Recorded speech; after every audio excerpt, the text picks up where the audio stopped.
यह देखिए इस लगभग 700 वर्षों से पुराना जात जो है इस मठ में रखा हुआ है। कहते थे कि ये भैंसा से चलता था। भैंसा से चलता था। हाँ, भैंसा से। आज के जमाने में तो नई पीढ़ी को तो पता भी नहीं होगा इस जात। नहीं, मुझे 42 साल हो गया, मुझे ही पता नहीं है। हमारे गुरुजी कहते थे कि हमको भी पता नहीं। हमारे गुरुजी कहते थे कि पहले भैंसा से इसमें गेहूं तो उस जमाने में इतना होता नहीं था, ये भाट का क्षेत्र है। लेकिन हमारी माँ घर में पीस के चक्की से रोटी बनाती थी। कभी हम लोग मशीन नहीं था उस समय, तो बड़ा स्वादिष्ट लगता था। जात हम लोग देखे थे अपने होश में, लेकिन इतना बड़ा जात हम लोग नहीं देखे। हम लोग के घर में जो नमस्कार, आप देख रहे हैं अपना बिहार और मैं हूं आपके संग विवेक। आज हम लोग गोपालगंज के भोरे में पहुंचे हुए हैं और समझिए राम जानकी मठ पर पहुंचे हुए हैं और एक सबसे खास चीज आपको दिखाने वाले हैं। समझिए ये लगभग 700 वर्ष पुराना है और अभी तक जो युवा पीढ़ी है इस चीज को नहीं देखी होगी, लेकिन आज हम आपको दिखा रहे हैं। यह देखिए इस लगभग 700 वर्षों से पुराना जात जो है इस मठ में रखा हुआ है और मठ के जो लोग भी यहाँ पे करता धरता है सभी लोग से हम बात करेंगे लगभग कितने वर्षों से यह यहाँ पे है। बाबा क्या नाम पड़ता है आपका?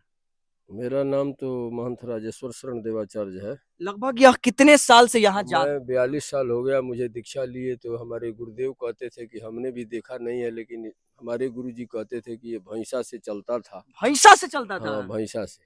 आज के जमाने में तो नई पीढ़ी को तो पता भी नहीं होगा इस जात। नहीं, मुझे 42 साल हो गया, मुझे ही पता नहीं है। हमारे गुरुजी कहते थे कि हमको भी पता नहीं है। हमारे गुरुजी कहते थे कि पहले भैंसा से इसमें गेहूं तो उस जमाने में इतना होता नहीं था, ये भाट का क्षेत्र है। तो यहाँ मक्का, बाजरा, ज्वार, मड़ुआ भी यहाँ कम में होता था।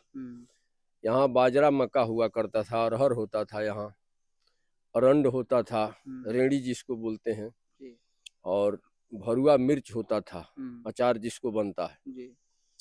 तो बहुत पुरानी बात है। उस समय कल्याणपुर राज हुआ करता था, जो अभी तत्कालीन में वर्तमान में जो हथुआ महाराज बहादुर हैं, उन्हीं के पूर्वज बसंत शाही और फतेह बहादुर शाही महाराजा बहादुर हुआ करते थे कल्याणपुर के। उस समय तत्कालीन महाराज वही लोग थे। उसके बाद हुसेपुर राज हुआ, उसके बाद हथुआ हुआ। तो ये लगभग 700 वर्षों का 700 वर्ष। हाँ, पुराने। समझ जाइए कि अगर आप जात नहीं देखे होंगे तो समझिए जाति हम लोग इसको बोलते हैं ना। हाँ, जात मतलब चक्की बोला चक्की। जाएगा। हाँ, आप चक्की। समझिए नहीं देखे होंगे तो देख लीजिए, यह लगभग 700 वर्षों का पुराना जात है। चारों तरफ से एक बार देख लीजिए, हमको लगता है हमसे उठेगा भी नहीं इतना इतना। मतलब अब समझिए इसको उस समय में भैंसा जब इसको चलाते थे, उस समय में भैंसे चलाते थे। हाँ जी, महाराज जी कहते थे कि हमारे गुरुदेव कहते थे कि ये भैंसा से चलता था हो फलाना। भैंसे से चलत रहल है, यही में अपन आटा, जौ गोजई का आटा, मकई, बाजरा सब पिसा। आप पशु रहते थे, गाय, भैंस, बैल, नौकर रहते थे उनके खाने के लिए, पशुओं के खाने के लिए, भगवान के भोग राग के लिए। चंपारण से चावल आता था। यहाँ चावल का खेत आज भी नहीं है। सभी लोगों का भरण पोषण इसी से। जी, खूब गांव के लोग भी, क्षेत्र के लोग भी आते थे, उनको भी खिलाया जाता था। अब मतलब आज तक यह सुरक्षित रखा गया है। एक तो मतलब समझिए कि हाँ, नहीं, ये मंदिर के परिसर में है, इसलिए सुरक्षा की तो कोई ऐसी बात नहीं है जी। मंदिर में कोई यहाँ लूट मार नहीं है।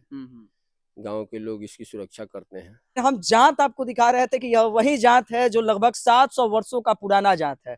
और 700 वर्षों का पुराना जात अगर आपने नहीं देखा होगा तो एक बार देख लीजिए। महाराज जी कहते थे कि हमारे सामने भी नहीं चला। हमारे गुरुजी कहते थे कि हो फलाना में भैंसा चलत रहल। हाँ, मतलब पहले के जमाने में चलता था। उस समय कोई साधन नहीं था जी। तो हाथ से माताएं घर में पिसती थीं, या नहीं तो यही चक्की हुआ करता था। आजकल तो मशीन आ गया है। सब पहाड़ों में मैं देखा हूँ, पहाड़ों में, हिमाचल में, उत्तराखंड में, उधर बागेश्वर की तरफ, पिथौरागढ़ की तरफ, या नेपाल जाते समय, मानसरोवर कैलाश जाते समय हम लोग रास्ते में देखे तो वो जो खोले का पानी जो गिरता है उसको रोक करके और बनाया है, उस पानी से चक्की चलती है। उस पानी से चक्की चलती है। पानी से चक्की चलती है। तो उसका आटा का रोटी बहुत स्वादिष्ट और मीठा होता है। हम लोग तो अपने हाथ से बना के खाए हैं। तो वहाँ लंगर तावा कहाँ मिलेगा। एक बड़ा पत्थर का चट्टान रख दिए, 2 पत्थर साइड में लगा दिए, सूखी लकड़ियों को लगाए, उसी पर मोटा मोटा टिक्कर डालते हैं तो रोटी बन जाती है। इसका भी भोजन उस समय में तो स्वादिष्ट ही लगता है। अभी भी अब तो खैर कोई पीस नहीं, राधे राधे। अब तो वो बात नहीं है, लेकिन हमारी माँ घर में पीस के चक्की से रोटी बनाती थी, कभी हम लोग मशीन नहीं था उस समय, तो बड़ा स्वादिष्ट लगता था।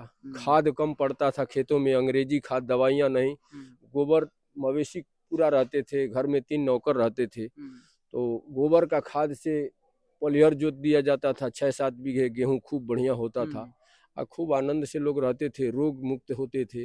अब जितना ही खाद और मेडिसिन डाला जा रहा है खेतों में, रोग तो होगा ही, स्वाभाविक है। मान लीजिए कि 27 बार यहाँ बैगन लगा है मंदिर के खेत में, देख रहा हूँ, तो हम देखे हैं कि तीसरे दिन दूसरे दिन वो मेडिसिन छींट रहा है उसमें। तो हमको 6 महीना हो गया, कभी हम बैगन नहीं बिना मंगा उर्वरक और जैविक के तो कुछ होता ही नहीं आज के डेट में। नहीं होगा तो उसके लिए कम प्रयोग किया जाए। जैसे स्वामी रामदेव जी बताए हैं कि गोमूत्र से बना करके उसको छिड़काव कर दिया जाए, आयुर्वेदिक रूप से, तो हमारे शरीर पर भी उसका कोई असर नहीं होगा और पेट से ही सारी बीमारियां होती हैं। तो जब पेट में ही हम अंग्रेजी दवाइयां और मेडिसिन को खाएंगे, बार बार यूरिया खा रहे हैं हम लोग, रोज किलो 2 किलो यूरिया खा रहे हैं, पोटास खा रहे हैं, यूरिया पोटास खा रहे हैं तो कोलगेट का दूध पी रहे हैं, तो कैसे बीमार नहीं होंगे? तो स्वाभाविक है कि मनुष्य बीमार होगा। चलिए, जांच से संबंधित कुछ सवाल एक बार 2 बार हम पूछ लेते हैं। अच्छा, आज तक रहुआ जांच देख लेनी है कि ना? आज तक जांच ना देख लेनी है ना? क्योंकि जांच तो देखिए काफी पुराना बा, और मतलब हमने तो एकदम नया बानी सर, बोलो तो काफी पुरान बनी। अरे पुराना का वो अजूबा चीज बा, अजूबा भाई, नया पीढ़ी का थी अजूबा रही। जी छोटा जात हम लोग देखे थे अपने होश में, लेकिन इतना बड़ा जात हम लोग नहीं देखे। हम लोग के घर में जो पुराना वाला जात था, छोटा छोटा करके लोग चला लेता था, वही जात वही देखे। ये तो भैंसा और बैलों से चलता था पहले, सुना जा रहा है। जी नए जमाने में जात अब नहीं देखने को मिलेगा। जी यहाँ जो है कहा जा रहा है कि जब सहयोग से यह यज्ञ 5 करोड़ रुपए से अधिक का हो रहा है, जिसमें 2.5 करोड़ रुपया लगभग हथुआ स्टेट से लेके अंचल के लोग, मथुरा वृंदावन से लेके सारे अंचल के लोग, 5 करोड़ से ऊपर तक का खर्च, अनुमानित खर्च है।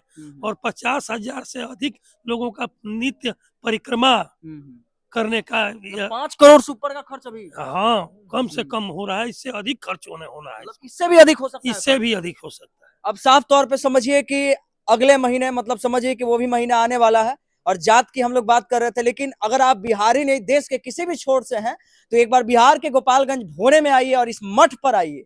मठ देखने के बाद वाकई आपको लगेगा कि मठ कितना बेहतर और कितना आकर्षक बनाया गया है।